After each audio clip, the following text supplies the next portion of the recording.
Hello friends, आज हम start करने जा रहे हैं इनकम फ्रॉम हाउस प्रॉपर्टी।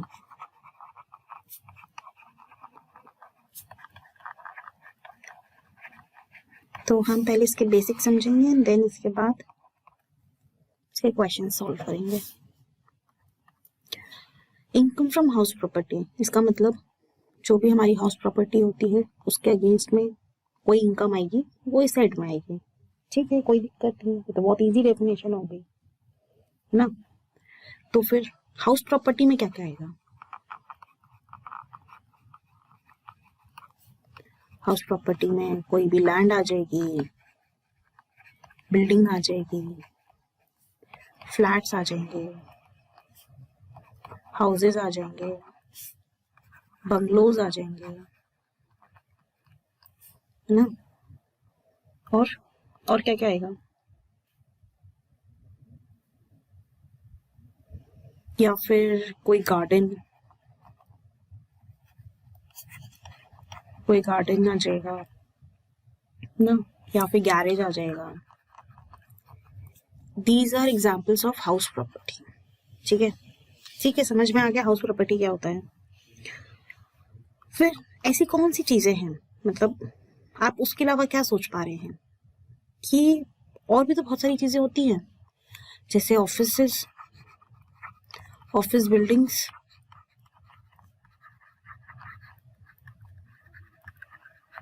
है ना, या फिर फैक्ट्री, शॉप्स, गोडाउन्स, ये सब किस में जाएंगे? इसका अगर हमें रेंट मिल रहा है तो, या फिर इसका हम रेंट पे कर रहे हैं तो, या बिजनेस कर रहे हैं ना, उसी के लिए चाहिए होगा। तो ये आपका जो थर्ड हेड है, profits and gains from business and profession, ये उसमें डीलिंग होगी इसकी, बिकॉज ये प्रॉफिट एंड लॉस में जाएगा। ठीक है, इसका जो है हाउस प्रॉपर्टी से कोई कनेक्शन नहीं है। उसके अलावा हाउस प्रॉपर्टी से किस किस चीज का कनेक्शन नहीं है?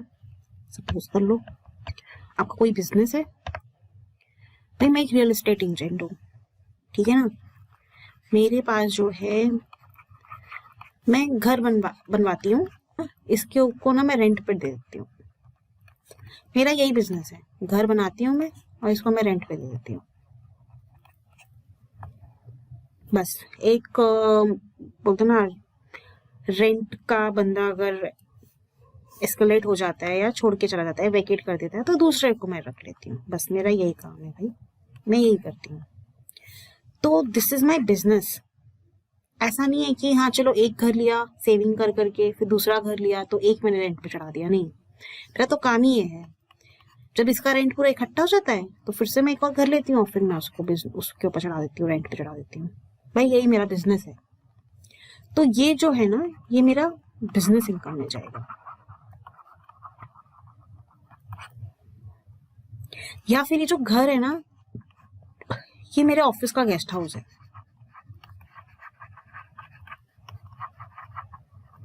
ठीक है। तो ये इनकम फ्रॉम हाउस प्रॉपर्टी के उसमें इसको डीलिंग नहीं करेंगे, ये जाएगा पीजीबीपी के हेड में। जब हम इसे पढ़ेंगे तब हम इसके बारे में डिटेल में डिस्कशन करेंगे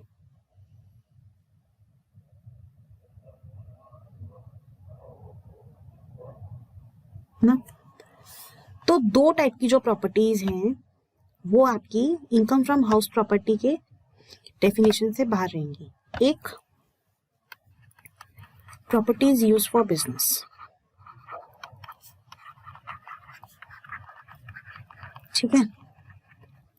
और दूसरी, जो आपका असेसी है, has business of letting out of properties, ठीक है। ये दोनों केस में इनकम फ्रॉम हाउस प्रॉपर्टी का प्रोविजंस नहीं लगेंगे, ठीक है। जो हमारे इनकम टैक्स एक्ट है उसका section number 22 to section 27 income from house property से डील करते हैं ये सेक्शंस, ठीक है। Okay done. आगे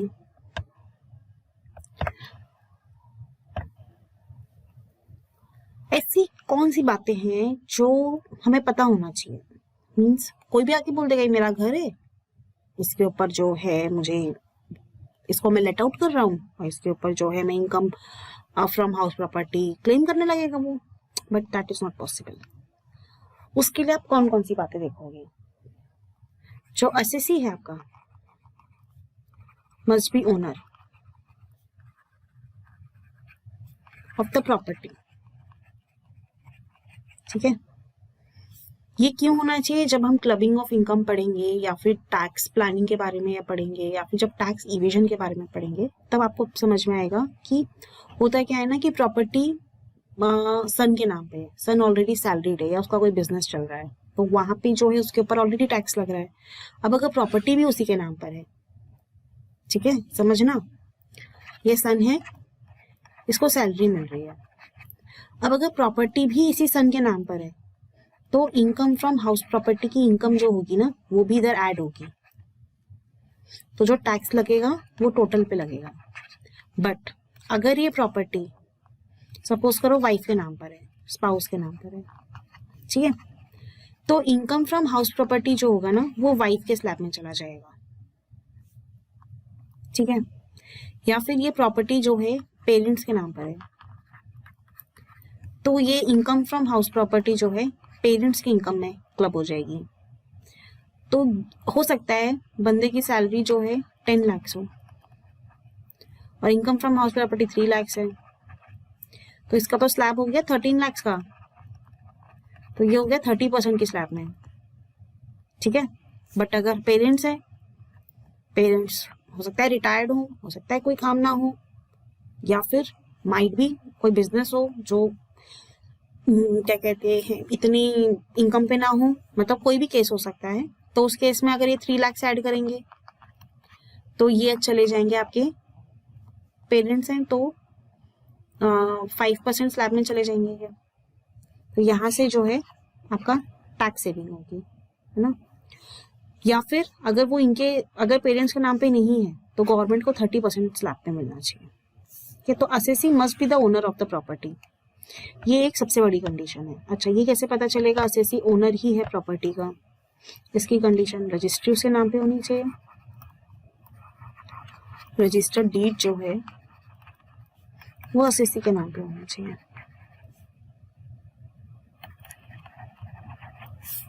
ठीक है। या फिर लीज होल्ड प्रॉपर्टी है,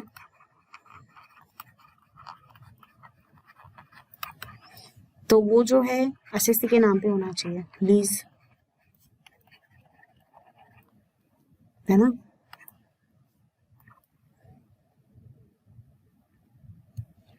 टोटल इन ऑल जो आपका ओनरशिप है वो जिसके भी नाम पे होगा उसी के ही फाइल पे इनकम फ्रॉम हाउस प्रॉपर्टी की हम इनकम कैलकुलेट करेंगे। समझ लिया बेसिक कंडीशंस कि हाउस प्रॉपर्टी क्या होता है ना। ओनरशिप में होनी चाहिए,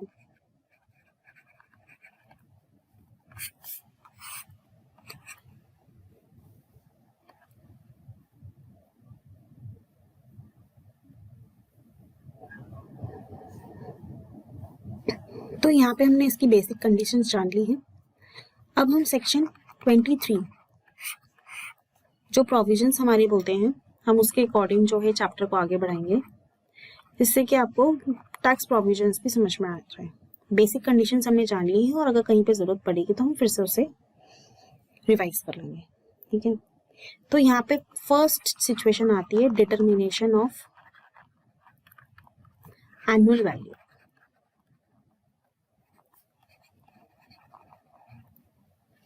एनुअल वैल्यू मतलब कि आप रेंट कैसे डिसाइड करते हैं। हो सकता है आप बोल दें कि नहीं इस प्रॉपर्टी, ये जो प्रॉपर्टी है मेरी ना, इसका रेंट तो सिर्फ 5000 है और एक्चुअली मार्केट में आपके पड़ोस वाला घर जो है उसका रेंट 15,000 है। आप 5,000 क्यों बोल रहे हैं? जिससे कि आपका जो टैक्स है वो टैक्स स्लैब में कम रहे। एक सिचुएशन, आप कभी दोगे नहीं रेंट पे कम, ठीक है, बट सिचुएशन है ना, आपने रेंट अग्रीमेंट नहीं कर रखा है, जो भी है आपका जो रेंट पे जो बंदा रह रहा है उससे आपने डीलिंग कर रखी, भाई कैश में दे दियो, है ना, चीजें कैश पे चल रही है, बैंक अकाउंट पे है नहीं। एक सिचुएशन है ये, कंप्लीटली प्रिजम्पटिव सिचुएशन, ठीक है। तो उस केस में आप बोल रहे नहीं 5,000 है, मार्केट रेंट जो है वो आपके पड़ोस में 15,000 का चल रहा है। तो इस कंफ्यूजन से हटने के लिए, ठीक है, इनकम टैक्स डिपार्टमेंट एक बहुत ही बेहतरीन तरीके पे आई कि जहां से रेंट या तो आप फेयरली डिसाइड कर लीजिए, फेयरली बता दीजिए, या फिर जब इनकम टैक्स डिपार्टमेंट डिसाइड करेगी उसी पे जो है आपको इनकम फ्रॉम हाउस प्रॉपर्टी का जो रेंट है वो उसी पे डिसाइड होगा, ठीक है। चलिए, तो अब इसकी शर्त क्या है? इसकी शर्त ये है कि ये जो एनुअल वैल्यू है, ठीक है, ये कैसी निकलेगी? ये निकलेगी gross annual value minus municipal tax. Municipal tax क्या होता है? This is a tax we pay to the municipal party, ठीक है, म्युनिसिपल ऑफिस में हम पे करते हैं फॉर हाउस प्रॉपर्टी, ठीक है। हाउस प्रॉपर्टी के लिए हम जो टैक्स पे करते हैं म्युनिसिपलिटी ऑफिस में उसको हम बोलते हैं म्युनिसिपल टैक्स, ठीक है। ये हम ईयरली पे करते हैं, ठीक है। तो जो भी ग्रॉस वैल्यू निकलेगी उसमें से हम ये म्युनिसिपल टैक्स माइनस कर देंगे तो हमारा आ जाएगा एनुअल वैल्यू, या फिर इसको बोलते हैं नेट एनुअल वैल्यू, ठीक है। अच्छा, तो ग्रॉस एनुअल वैल्यू फिर कैसे कैलकुलेट करेंगे? बिकॉज ये तो इसका तो हमें रिसीट मिल जाता है म्युनिसिपल ऑफिस से, है ना, तो इसे तो हमें कैलकुलेट करने की जरूरत नहीं है। फिर ग्रॉस एनुअल वैल्यू हम कैसे कैलकुलेट करेंगे? ग्रॉस एनुअल वैल्यू कैलकुलेट करने के लिए, ठीक है, हमें सबसे पहले ये देखना पड़ेगा एक्सपेक्टेड रेंट। बहुत ध्यान से देखना इसे, एक्सपेक्टेड रेंट और एक्चुअल रेंट जो हमने रिसीव किया है उसमें से हाईएस्ट कौन सा है? The figure whichever is higher. Suppose करो एक्सपेक्टेड रेंट हमने रिसीव किया है 10,000 और एक्चुअल रेंट है 12,000, ठीक है। तो ये जो 12,000 है ना, ये हमारा हो जाएगा ग्रॉस एनुअल वैल्यू, ठीक है। या फिर सपोज करो एक्सपेक्टेड रेंट है 1 लाख और हमारा जो एक्चुअल रेंट रिसीव हुआ है वो है 90,000। तो इसमें जो हायर वैल्यू कौन सी है? 1 लाख की। तो ये हमारा ग्रॉस एनुअल वैल्यू बन जाएगा, ठीक है। अच्छा, इसमें भी ना एक चीज और आती है। इसमें क्या आता है ना, एक्चुअल रेंट तो जो हमारी रेंट डीड होगी उससे पता चल जाएगा, है ना, या फिर रेंट रिसीट्स होंगी उससे पता चल जाएगा। तो इसे कैलकुलेट करने की जरूरत नहीं है। आप ये देखिए, जहां पे कैलकुलेशन की जरूरत नहीं है ना वहां पे हम उस पोर्शन को साइड हटा देते हैं। अब एक्सपेक्टेड रेंट तो मैं तो बोलूंगी भाई मेरी प्रॉपर्टी तो सोने की बनी हुई है, मैंने एक एक ईंट अपने हाथ से ला ला के लगाई है, ठीक है, मेरी कितनी मेहनत गई है मैं जानती हूँ, ठीक है। भाई एक्चुअल रेंट कुछ भी हो, मेरा एक्सपेक्टेड रेंट, ठीक है, तो 5 लाख होगा भाई, है ना। इनकम टैक्स डिपार्टमेंट बोलेगी नहीं 10 लाख होगा। क्यों? उसको तो भाई इसके ऊपर टैक्स मिलना है, ठीक है। बट एक्सपेक्टेड रेंट की कैलकुलेशन होती है, ठीक है। एक्सपेक्टेड रेंट कैसे निकालेंगे? एक्सपेक्टेड रेंट के लिए 3 चीजें हमें ध्यान रखनी है। एक होता है म्युनिसिपल वैल्यू, ठीक है। एक होता है फेयर रेंट और एक होता है स्टैंडर्ड रेंट। हमें क्या क्या ध्यान रखना है? Municipal value, fair rent and standard rent. ठीक है,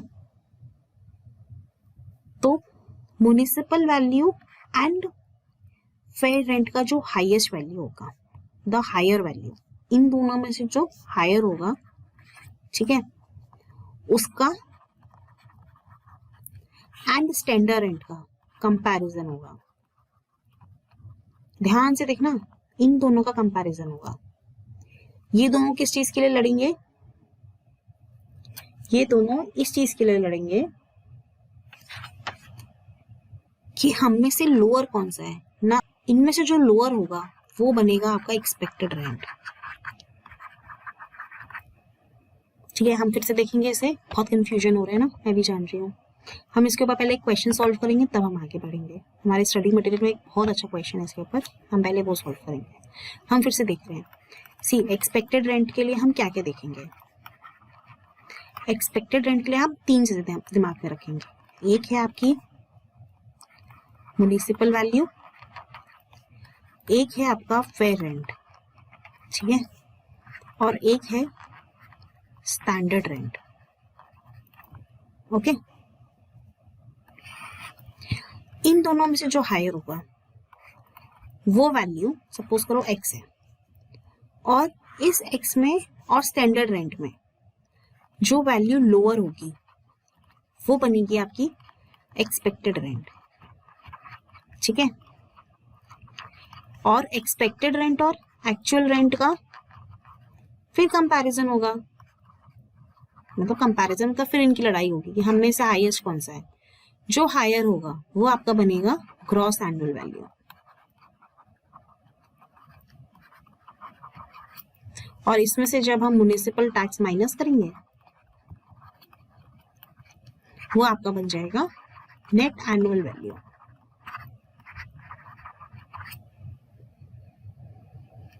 ठीक है, हम पहले इसके ऊपर एक क्वेश्चन सॉल्व करेंगे, देन फिर जो है हम इसमें आगे बढ़ेंगे, बिकॉज ये बहुत कंफ्यूज कर रहे हैं, मैं जानती हूँ एक बार के लिए लगेगा, बट ये बहुत इजी कंसेप्ट है।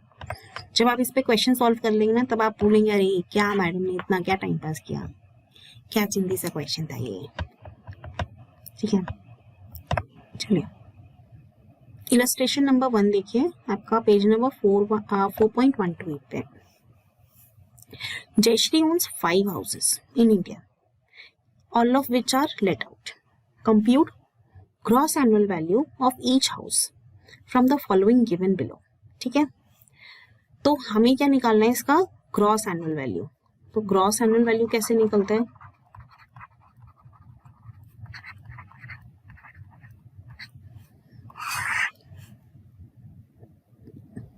एक्सपेक्टेड रेंट और actual rent, whichever is higher. ठीक है ना, ठीक है, ये तो हम पढ़ चुके हैं मैडम ऑलरेडी, इसमें क्या बात है।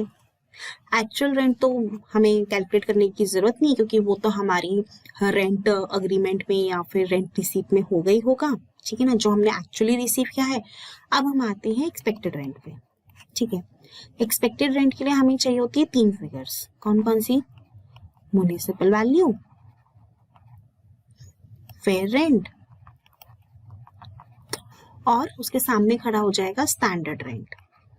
ठीक है, अब हम केस लेंगे फर्स्ट केस। ठीक है, अब हम हाउस नंबर 1 का केस लेंगे। हाउस नंबर 1 का केस क्या है, मैं इस पेज पे सॉल्व कर रही हूँ बिकॉज यहाँ पे मेरे पास जगह नहीं बची है। ठीक है,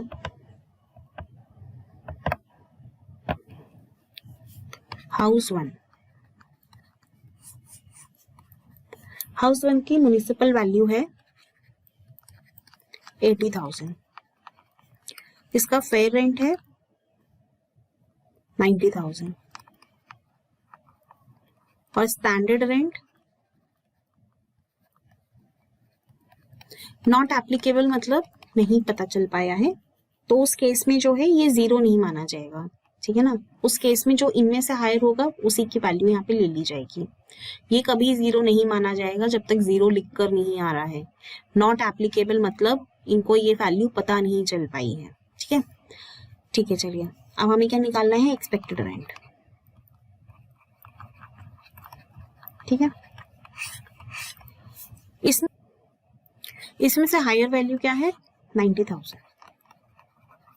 ठीक है, और इन दोनों के बीच में कंपैरिजन होगा तब भी 90,000 ही प्रिवेल करेगा।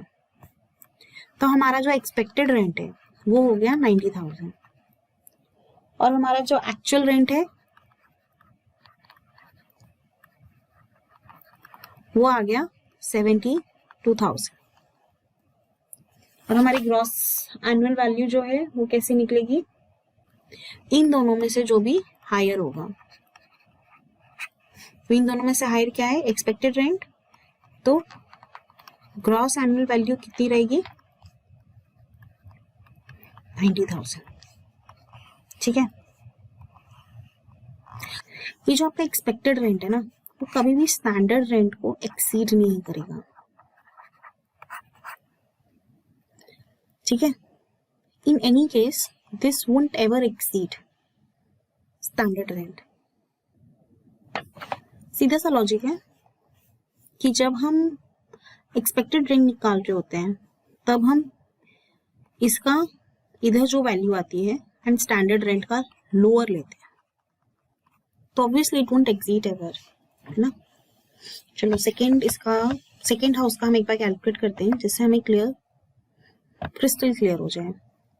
तो जो ये मिस जयश्री है उनका जो सेकेंड हाउस है उसका हम जीएबी कैलकुलेट करते हैं। सी जीएबी के लिए हमें क्या चाहिए, expected rent and actual rent. ठीक है, एक्चुअल रेंट हमें पता है 72,000।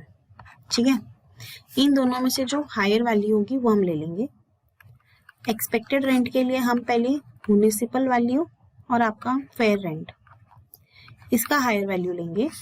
इधर जो भी आएगा उसको हम कंपेयर करेंगे स्टैंडर्ड रेंट से। इन दोनों के बीच में जो भी लोअर वैल्यू होगा, ठीक है, उसको हम लेंगे एंड जो लोअर वैल्यू होगा उसको हम कंसीडर कर लेंगे एक्सपेक्टेड रेंट। ठीक है, चलिए तो आपका हाउस नंबर 2 का म्युनिसिपल वैल्यू है 55,000, फेयर रेंट है 60,000।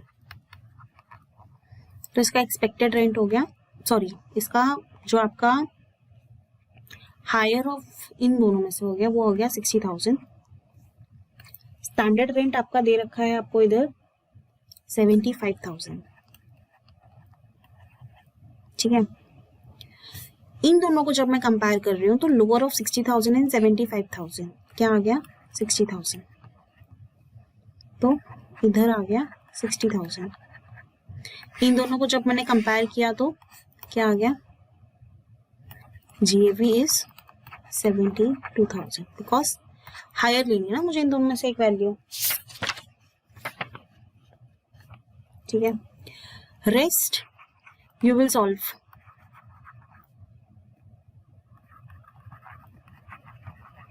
ठीक है, जहां पे दिक्कत आएगी कनेक्ट विथ मी। चलो नेक्स्ट कंसेप्ट पे हम आते हैं, कंपोजिट रेंट। ये क्या होता है, कंपोजिट रेंट इज जहां पे हमें घर मिलता है। ठीक है, घर के अंदर फर्नीचर भी है, टीवी भी लगा है, पर्दे भी लगे हैं। ठीक है, किचन में कलनरीज भी है, सब कुछ है भाई। वेल मेंटेन्ड फर्निश्ड होम जैसे हम बोलते हैं। ठीक है, या फिर सेमी फर्निश्ड होम बोलते हैं, जो लेना है वो ले सकते हैं। ठीक है, तो उस केस में हम जो रेंट पे करते हैं वो अकेले प्रॉपर्टी का नहीं करते ना, उसमें जो उसका फर्नीचर लगा हुआ है ना उसका भी पे करते हैं। तो जहाँ पे हम प्रॉपर्टी प्लस फर्नीचर का पे करते हैं उसको हम बोलते हैं कंपोजिट रेंट। ठीक है, तो उस केस में हम कैसे कैलकुलेट करेंगे? उस केस में पहले हम देखेंगे क्या हम सेपरेट कर सकते हैं, इफ दे आर सेपरेबल। ठीक है, हाँ भाई हम 20,000 रेंट पे कर रहे हैं, we know that house property का 12,000 है and rest is for furniture, that is 8,000। तो ये जो 8,000 है वो या तो बिजनेस इनकम में जाएगा डिपेंडिंग अपॉन असेसिस फाइल। ठीक है ना, या तो ये बिजनेस इनकम में जाएगा या फिर इनकम फ्रॉम अदर सोर्सेस में जाएगा। ठीक है, एंड ये जो 12,000 है ये जाएगा इनकम फ्रॉम हाउस प्रॉपर्टी, अगर ये सेपरेबल है तो। इनके सेपरेबल ही नहीं है भाई, एक शहर है जहां पर हाउस प्रॉपर्टी तभी रेंट पे जाती है जब उसमें फर्नीचर होते हैं। आइलैंड है कहीं पे, आइलैंड में खाली घर लेके क्या करोगे? ठीक है, अब वहां पे जो है या तो फर्निश्ड होम मिलते हैं या फिर घर मिलते ही नहीं है भाई, खाली घर नहीं मिलते। तो उस केस में वो नॉन सेपरेबल हो गया, बिकॉज आप प्रॉपर्टी का अंदाजा लगा ही नहीं सकते कि प्रॉपर्टी की रेंट की वैल्यू क्या है ना। तो उस केस में जो है, जो आपका कंपोजिट रेंट है वही आपका इनकम फ्रॉम हाउस प्रॉपर्टी बन जाएगा। ठीक है, चलिए नेक्स्ट आगे बढ़ते हुए। तो ये तो हमने डिसाइड कर लिया कि अभी तक हमने जितना भी पढ़ा हमने ये सोचा कि प्रॉपर्टी एक्स्ट्रा पड़ी है तो हम रेंट पे देंगे ही देंगे। सपोज कर लो सेल्फ ऑक्यूपाइड है, तो एक ही प्रॉपर्टी है वो सेल्फ ऑक्यूपाइड है, तो उसको क्या हम अपने आप को रेंट पे करेंगे हम कि नहीं भाई, टैक्स तो यही बोलता है प्रॉपर्टी होती है उसमें जो बंदा रहता है उसके ऊपर हम म्युनिसिपल वैल्यू निकालेंगे, फेयर रेंट निकालेंगे, स्टैंडर्ड रेंट निकालेंगे, इन सब की कंपैरिजन करेंगे, देन एक एक्सपेक्टेड रेंट आ जाएगा, उसको हम एक्चुअल रेंट से कंपेयर करेंगे। ठीक है, और इसमें जो हायर वैल्यू होगी उसको हम मान लेंगे भाई रेंट रिसीव हो रहा है। हो सकता है ऐसा, सोचो एक बार। पहली चीज एक्चुअल रेंट 0 होगा बट एक्सपेक्टेड रेंट की वैल्यू तो निकल ही जाएगी, यहाँ पे तो हायर वैल्यू लेनी है तो आ ही जाएगा। ठीक है, तो उस केस में हम क्या करेंगे? उस केस में इनकम टैक्स डिपार्टमेंट क्लियरली बोलता है if you have self occupied the property. ठीक है, सेल्फ ऑक्यूपाइड द प्रॉपर्टी, तो income from house property nil होगी। ठीक है, this is a clear instructions, clear section चीजें बोलती है in case of self occupied throughout the annual value would be considered as nil. ठीक है, section 23(2) ये क्लियर गाइड करता है हमें। ठीक है, अब इन केस प्रॉपर्टी अनऑक्यूपाइड रही, ठीक है, कोई रीजन क्या भी, जैसे कोविड चल रहा था, ठीक है, तो what people has done ना, they have vacated their rented houses in cities and have moved to their hometowns। ठीक है, जिसके पास होम टाउन पे जाने की एक सुविधा उपलब्ध थी, people went there। तो उस केस में क्या हुआ, जो सिटीज थी वहां पे जो हाउसेज हैं वो अनऑक्यूपाइड रह गए, तो उस केस में क्या करेंगे? उस केस में भी जो आपका इनकम फ्रॉम हाउस प्रॉपर्टी की वैल्यू होगी वो नील होगी। ठीक है, उस पर्टिकुलर ईयर के लिए, है ना।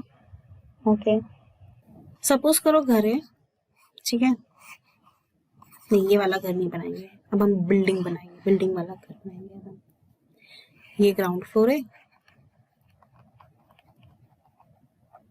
ठीक है, ये फर्स्ट फ्लोर है, ये सेकेंड फ्लोर है और ये थर्ड फ्लोर है। ठीक है, ये मैं इधर रहती हूँ। ठीक है, और ये जो तीनों और आप देख रहे हैं ना फ्लोर्स, मैंने इसे रेंट पे दे रखा है।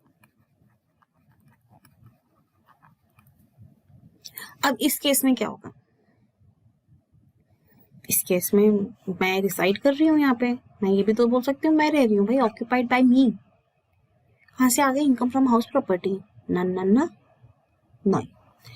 यहाँ पे हमारा जो इनकम टैक्स डिपार्टमेंट है ना, इनकम टैक्स सेक्शंस, वो हमें ये बोलते हैं इन केस आपका घर है एंड घर का कोई पोर्शन, ठीक है, वो अगर रेंट पे है तो जो रेंट पे पोर्शन है उसे हम प्रपोर्शनेट बेसिस पे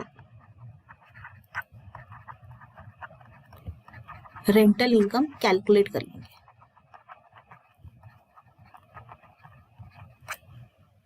सपोज करो ये 3 कमरे हैं, इसमें से 2 कमरों में मैं रहती हूँ, ये मैंने पीजी के लिए चढ़ा दिया, पेइंग गेस्ट।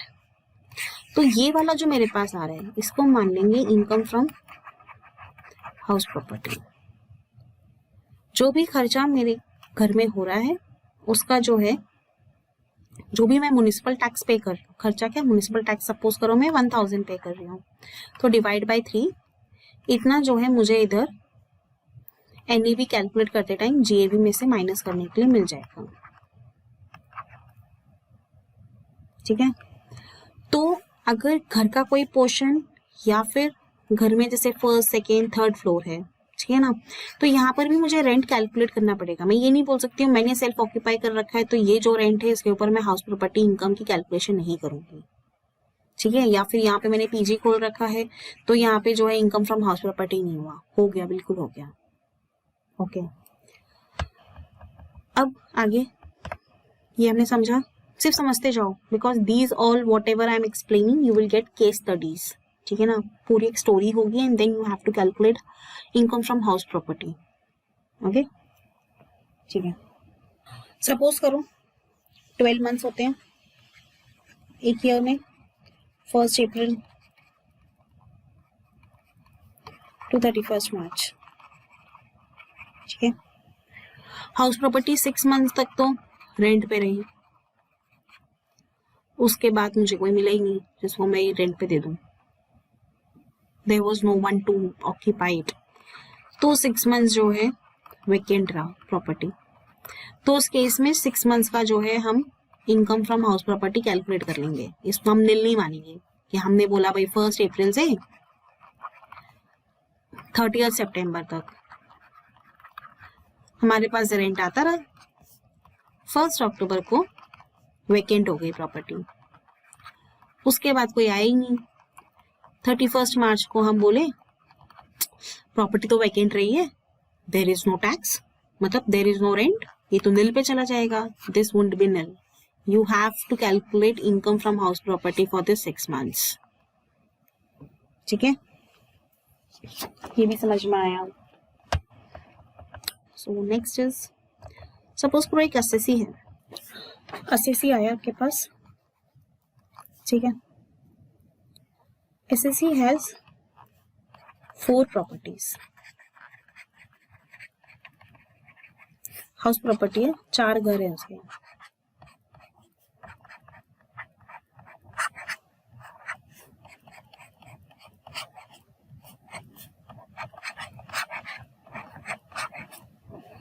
अब उस केस में आपको एक कंसेप्ट है डीम्ड लेट आउट,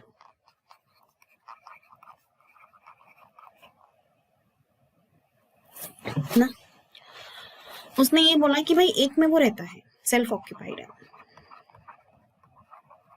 ठीक है, रेस्ट 3 जो है खाली पड़े रहते हैं, भाई हमें कहीं नहीं देना, जब चाहिए होता है तब हम वहां पे जो है सिर्फ पार्टीज करने जाते हैं, हॉलीडे स्पेंड करने जाते हैं, भाई वो खाली पड़ी है, हमें उससे रेंट वेंट की कोई मुहमाया नहीं है, बहुत पैसे वाला एसएससी है। वो बोलते हैं नहीं नहीं वो तो एक जो है हमने मनाली में ले रखा है, वहां पे हम वेकेशन करने जाते हैं, एक हमने अंडमान आइलैंड में ले रखा है, वहां पे भी जब हमें चाहिए होता है हम वेकेशन करने जाते हैं, और एक जो है हमने एक फार्म हाउस टाइप का बना रखा है, वहां पे भी हम सिर्फ वेकेशन करने जाते हैं, ठीक है। एक हमारे पास सेल्फ ऑक्यूपाइड है, तो तीनों जो है बस है हमारे पास। तो अब उस केस में क्या किया जाए, तो उस केस में सेक्शन 23 सबसेक्शन 4 हमें ये बोलता है, हमें पहले deemed let out of properties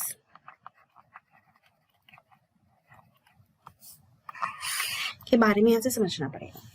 ठीक है, ये क्या बोलता है? ये बोलता है if a assessee has more than 2 properties, if an assessee has more than 2 properties for self occupation. भाई सेल्फ ऑक्यूपाइड ही है ये, सारे सेल्फ ऑक्यूपाइड कहलाओगे, because there he has not given it on rent, he is not having any income from rent और from all this 4 properties. इन चारों में से उसने किसी को भी रेंट पे नहीं दे रखा है। उसने ये बोल रखा है कि भाई वो सिर्फ वेकेशन करने जाता है, उसको नहीं पसंद है कि रेंट पे दो और फिर उसकी जो है मेंटेनेंस करवाओ, है ना, हर चीज। तो ही डजंट लाइक दैट। पैसा है, बहुत पैसा है भाई, ठीक है, कोई दिक्कत नहीं। तो हमारा income tax department under section 23 subsection 4 ये बोलता है if an assessee has more than 2 properties, ठीक है, तो ऑन ऑप्शन ऑफ असेसी, ठीक है,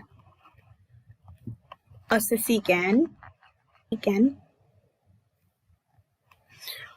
option of assessee can choose any 2 properties for self-occupied, ठीक है, मतलब इन 4 में से असेसी ये 2 को चूज कर सकता है कोई भी कि वो उसकी सेल्फ ऑक्यूपाइड प्रॉपर्टीज हैं, और बाकी जो प्रॉपर्टीज हैं, मतलब अगर एक एसएससी के पास मोर देन 2 प्रॉपर्टीज हैं, ठीक है, तो 2 तक तो वो ये इनकम टैक्स डिपार्टमेंट बोलती है ठीक है, हमने मान लिया भाई सेल्फ ऑक्यूपाइड है। बट जो आपकी रेस्ट है, मैं इसमें कलर चेंज कर रही हूँ, बट जो आपकी रेस्ट प्रॉपर्टीज हैं, ठीक है, उसमें जो है you have to assume that it is deemed let out. Deemed मतलब अज्यूम कर रहे हैं कि it is been let out, ठीक है, यहाँ पे हम अज्यूम कर रहे हैं कि that is been let out. तो if an assessee has more than 2 properties, तो at the option of assessee वो कोई भी 2 प्रॉपर्टीज को चूज कर सकता है फॉर सेल्फ ऑक्यूपाइड स्टेटस के लिए, ठीक है। सपोज करो उसके 2 घर जो है वो बहुत पॉश एरियाज में है, तो वो 2 घर को जो है, क्योंकि वहां के रेंट बहुत ज्यादा होंगे, तो वो उन 2 को चूज कर सकता है सेल्फ ऑक्यूपाइड के लिए। बट उसकी जो रेस्ट प्रॉपर्टीज होगी उसे मान लिया जाएगा डीम्ड लेट आउट। मीन्स अगर वो लेट आउट नहीं भी है, then also income from house property would be calculated on them, ठीक है। इसके बाद हम क्वेश्चन करेंगे, आपको और क्लियर होगा। Just understand the concepts and also once go through your study material. That is much important. Study material is your Bible.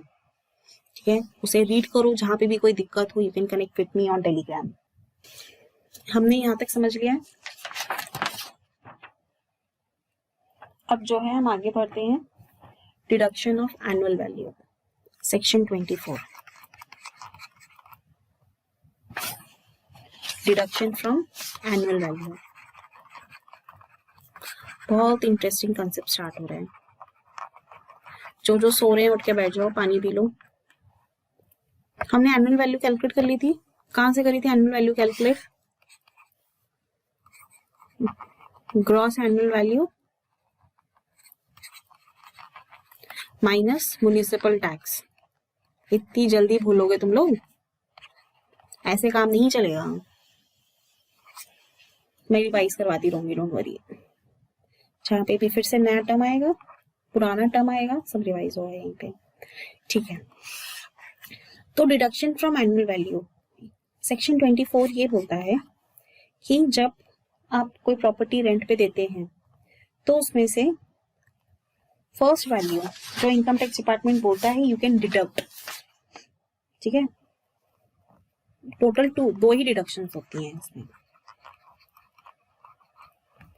एक होती है 30% ऑफ नेट एनुअल वैल्यू,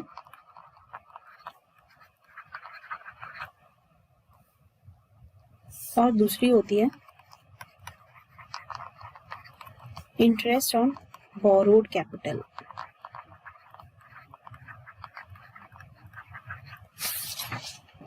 और इसका एक सीधा सा क्रक्स है, ये जो इंटरेस्ट ऑन बोरोड कैपिटल है इसकी वैल्यू 2 लाख से अबव नहीं हो सकती है। बहुत सिंपल सा है, ये 2 लाख हमेशा ध्यान रखना, ठीक है। तो section 24 deduction from annual value में 2 ही चीजें डिडक्ट होती हैं। वन इज 30%, सॉरी ये यहाँ पे कंसेप्ट खत्म हो रहा है, ये मैं सिर्फ आपको कैलकुलेट वो कर रही थी। मैं नीचे आती हूँ क्लियर पेज पे, वरना म्युनिसिपल टैक्स से लोग सोचने लगेंगे 30% डिडक्ट हो रहे हैं, ये आधे तो सो रहे होंगे। सो एनुअल वैल्यू में से सिर्फ 2 चीजें डिडक्ट होती हैं। एक होता है 30% ऑफ नेट एनुअल वैल्यू, सीधा फ्लैट माइनस होता है ये, नो क्वेश्चन आस्क्ड, ठीक है। और दूसरा होता है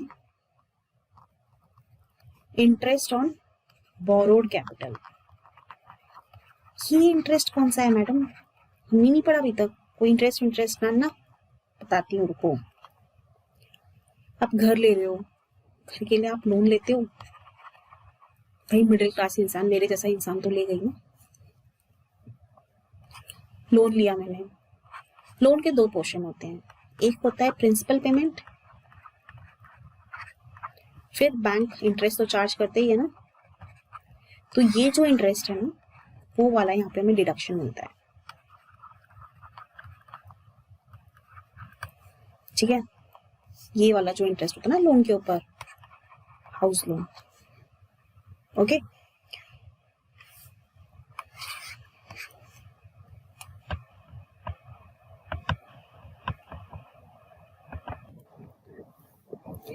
ये जो नेट एनुअल वैल्यू का 30% है ना फ्लैट डिडक्शन 30%, ये किस किस केस में नहीं मिलेगा, सेल्फ ऑक्यूपाइड प्रॉपर्टी है, क्योंकि उसमें तो हम नेट एनुअल वैल्यू नीली ले रहे हैं ना, या फिर प्रॉपर्टी वेकेंट रही है, अनऑक्यूपाइड प्रॉपर्टी रही है, तो उस केस में भी हम नीली ले रहे थे, तब भी जो है ये नीली रहेगा। या फिर जो आपकी प्रॉपर्टी है that is used in business, तो बिजनेस के केस में तो ये प्रॉफिट एंड लॉस में जाएगा ना, तो उसका सेक्शन 24 से कोई रिलेशन नहीं है, ठीक है। Interest on capital on borrowed capital, ये हम जब हाउस लोन लेते हैं मतलब फ्लैट के लिए, या फिर जब हम उसको कंस्ट्रक्ट करवाते हैं तब भी हम लोन लेते हैं, उस केस में भी इस इंटरेस्ट पे हमें मिलेगा, हाँ, या under section 24B, this is 24A, ठीक है। इतना आया समझ में।